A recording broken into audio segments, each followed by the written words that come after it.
You know why they call Christians hypocrites?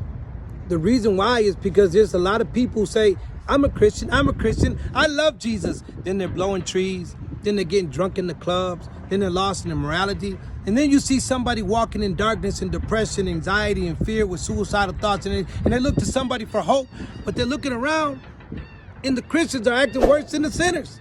They're like, well, who do we look to for hope? Who's the light in the darkness? Who's the salt of the earth?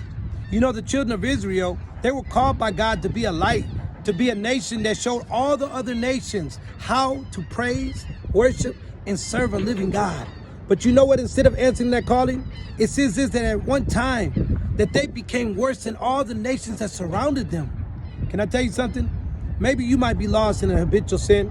Maybe you've been lost in a repetitive sin. But God is calling you to come out of that, because God has called you a light in the darkness, a testimony of hope. Let the light of Jesus shine.